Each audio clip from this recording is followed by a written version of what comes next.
कौन कौन आलसी हो गया, जरा हाथ खड़े करना। ले सौधर्मेंद्र सबसे पहले आलसी। सौधर्मेंद्र आलसी हो जाएगा तो फिर सब काम गड़बड़ हो जाएगा। हाँ, इसलिए आलसी नहीं होना है।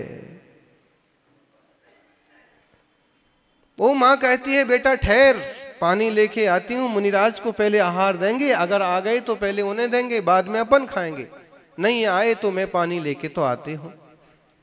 और योग संयोग की मुनिराज आ गए हैं। आप देखो वहां ध्यान केंद्र से जब एक एक मुनि पत्थर की सीढ़ियां उतरते हैं तो ऐसे लगता है कि जैसे पहाड़ से गई मुनि गांव में आहार चरिया को चले आ रहे। और फिर जब लाइन से सैकड़ों श्रावक खड़े होकर पड़गाहन करते हैं तो कैसा माहौल बनता है, कभी अपनी आंखों से निहारो, लोगों को बताओ कि दिगंबर मुनियों की चर्या कैसी होती। आहार को भी निकलते हैं तो हे स्वामी नमोस्तु नमोस्तु, और पता नहीं कितने वर्षों बाद इस प्रकार का नमोस्तु नमोस्तु गिरनार जी में हो रहा। दो चार मुनिराज पधारे हैं और बंद कमरे में पड़गाहन हो गया, वो तो बहुत बार हो जाएगा, लेकिन ऐसे मां मिट्टी का कलश भरा पानी लेके आई, छोटे बच्चे ने पांव पकड़ रखे थे महाराज जी के, जा नहीं सकते। हे स्वामी ठहरो, जा नहीं सकते। उसे विधि तो कुछ आती नहीं है, लेकिन आप जा नहीं सकते। मेरी मां ने कहा है कि महाराज जी आएंगे तो उन्हें खीर खिलाएंगे, और महाराज जी को खीर खिलाने के बाद तेरे को मिलेगी, अगर आप चले गए तो मेरे को भी मिलने वाली नहीं है, इसलिए आप ठहरो।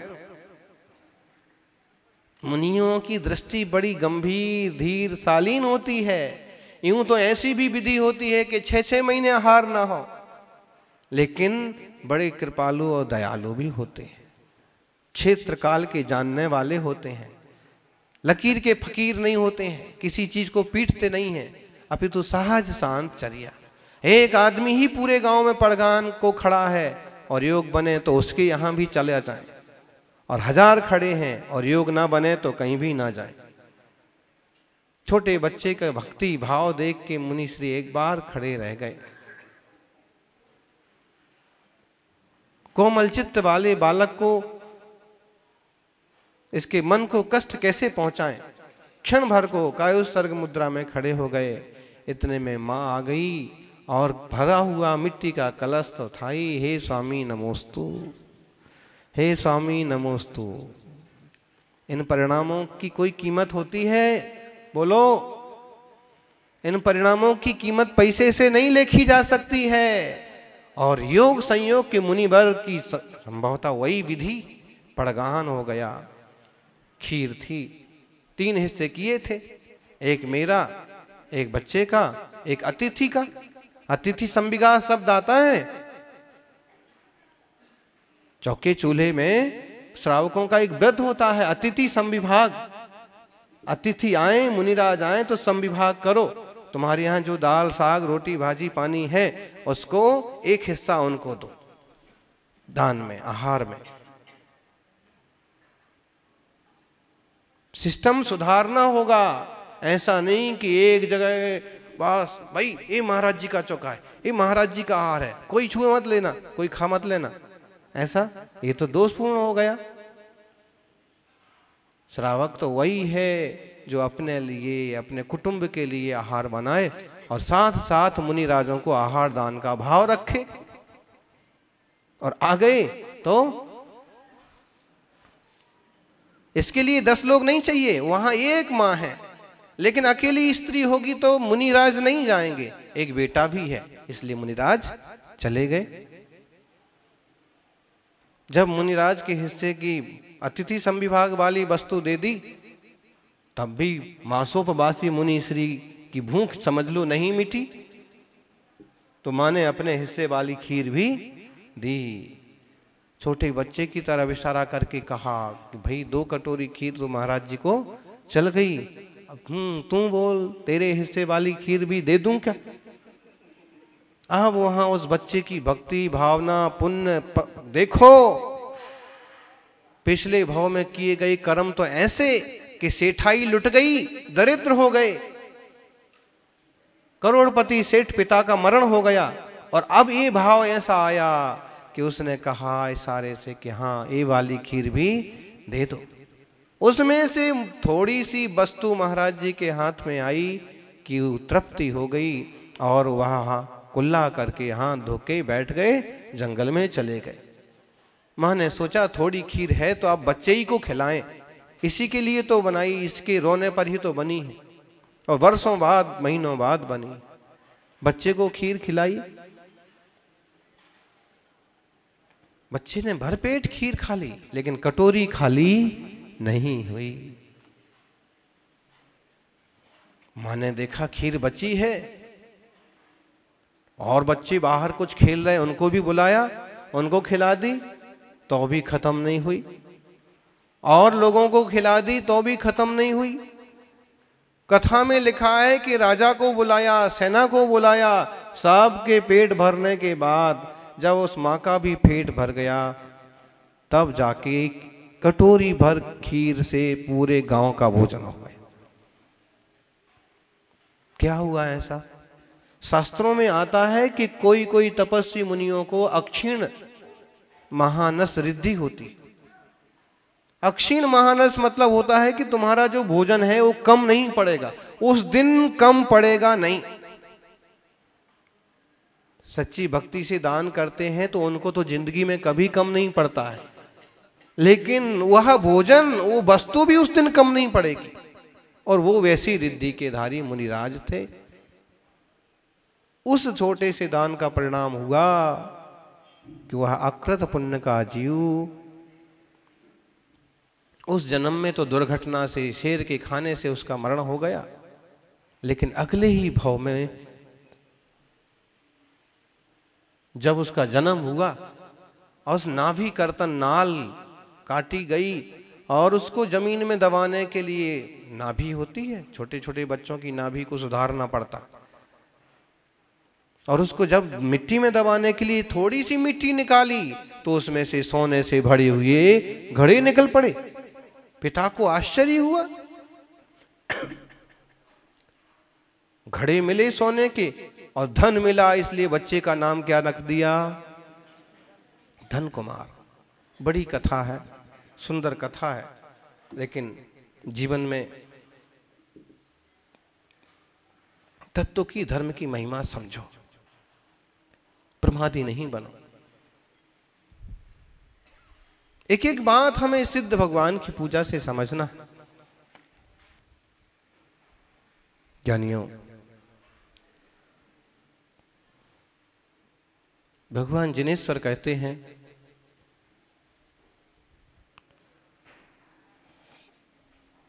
भाव काटने के लिए एक भाव तुम्हारे हाथ में है।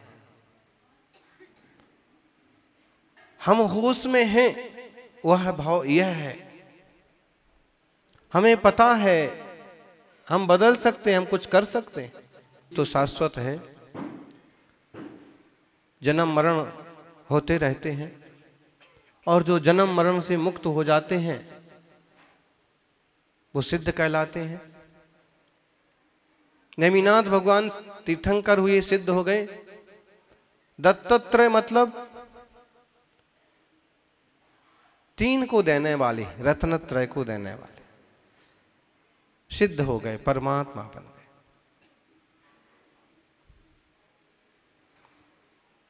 परमात्माओं में कोई भेद नहीं है, सिद्धात्माओं में कोई भेद नहीं है। वो तो यहाँ जमीन पर रहने वाले लोगों ने अपने अपने रूप माने, अपने अपने प्रतीक माने, अपने अपने शब्द माने, अपनी अपनी मान्यताएं रखी, और इसलिए इतना सारा प्रपंच हो गया। सही सही मार्ग को समझा जाए तो कहीं कुछ भी तकलीफ नहीं है, कुछ भी दिक्कत नहीं।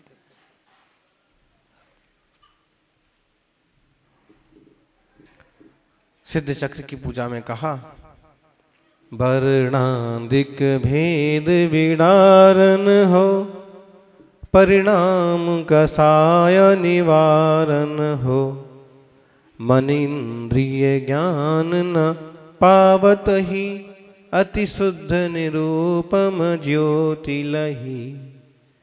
सिद्धों ने कैसी शुद्ध निरूपम ज्योति पाई, कैसा शुद्ध ज्ञान पाया। सो कहा है वर्णादिक भेद विदारण हो। वर्ण आदि के भेद जिनने खत्म कर दिए, अब उनका कोई रंग रूप नहीं रहा। नेमिनाथ भगवान का रंग कैसा है जी? हरा। कौन बोला हरा? देखिए। और पार्श्वनाथ भगवान का रंग कैसा है? नीला। महावीर भगवान का पीला। ऐसे बोलते रहने का।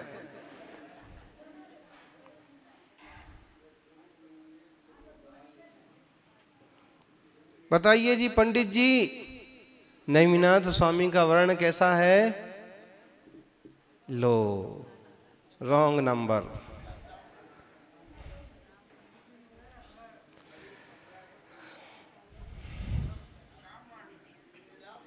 नील जलद जल राशि बपू बंधु भीर जीन। कैसा है उनका वर्ण? जैसा कृष्ण जी का वर्ण है वैसा नेमिनाथ का वर्ण है। दोनों आखिर हैं तो भाई भाई।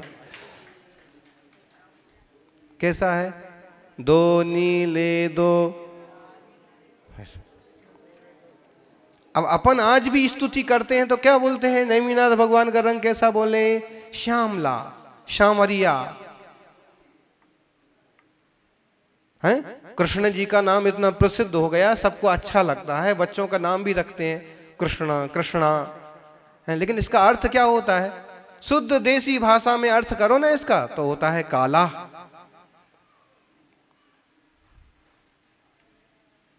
आप किसी को काला कालिया बोल के देखो, हैं? अभी हाल झगड़ा हो जाएगा। लेकिन कृष्ण जी के लिए चलता है। और देखो ऋषभदेव में आदिनाथ स्वामी की मूर्ति है, उसके लिए भी लोग बोलते हैं कालिया बाबा।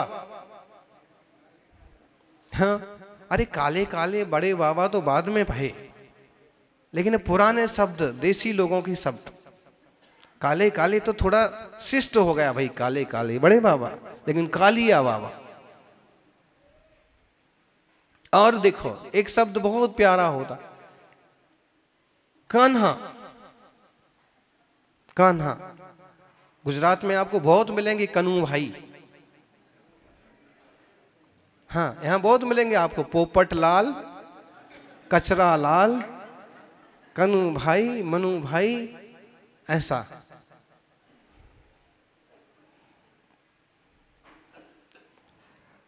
कनू कान्हा से बना।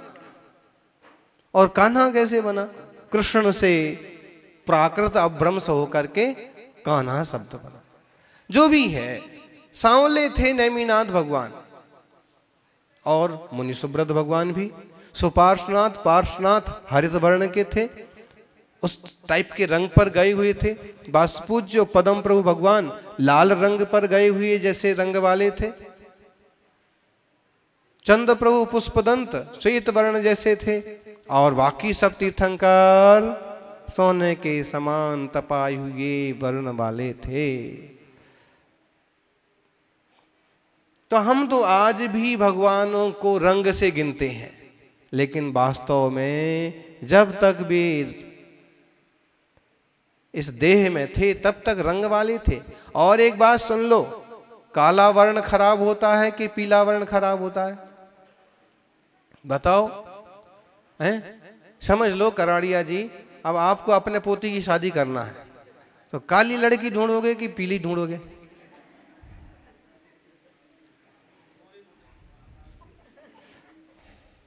लो, कोई उत्तर नहीं दिया तो पंडित जी ने तो दे दिया।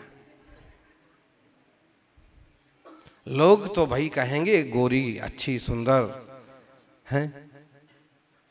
लोक में रंगों की मान्यता ऐसी है कि श्याम वर्ण बोलो तो खराब हो गया। नहीं, तीर्थंकर भगवानों की प्रकृतियों का ऐसा तीव्र पुण्य का उदय होता है कि उनका यदि सांवला श्याम वर्ण भी है तो भी लोगों को आकर्षित करता है, प्यारा लगता है? देखो तुम कितने भी पीले हो, तुम्हारे पीछे कोई गोपी नहीं आती है। और कृष्ण इतने सांवले थे फिर भी। हाँ, और नेमिनाथ का भी यही है। कितनी राजकुमारियों के उनके पास पत्र चित्र पहुंचे विवाहक, पूरी कथा है, पूरा हरिवंश पुराण है, राजुलमती जी का प्रसंग सबके सामने है। तो संसार दशा में सब रंग रूप होते हैं, मोक्ष दशा में कोई रंग रूप नहीं है। परम शुद्ध विशुद्ध आत्मा, निर्मल आत्मा,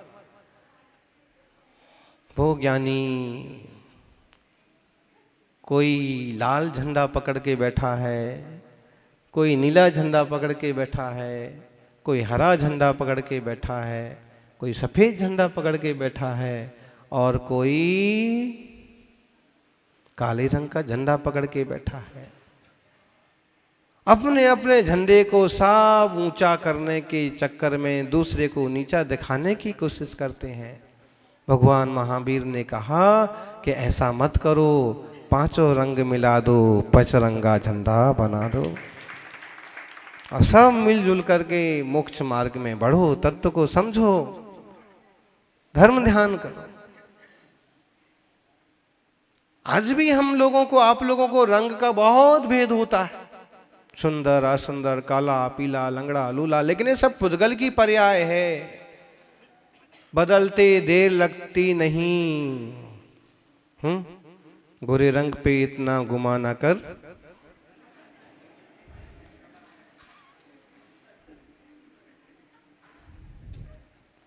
है ना? बिल्कुल सही बात है। आचार्य श्री कहते हैं कुंद कुंद स्वामी, न हम देहो न मणो न च्यो वाणी न वर्णो, नियम सार में कहते हैं वर्ण वगैरह भी मैं नहीं हूं, मैं चैतन्य ज्ञायक आत्मा। इसलिए गोरा रंग हो, काला रंग हो, परिवार में किसी का कैसा रंग हो, छोटी बहू का, बड़ी बहू का, रंग रूप को लेकर के ज्यादा टिप्पणी करना नहीं चाहिए। कई बार रंग रूप को लेकर के नाम बिगाड़ करके परिवार ही बिगड़ जाता है, माहौल बिगड़ जाता है, जबकि है सब पुद्गल की लीला। दृष्टि दो आत्मा पर।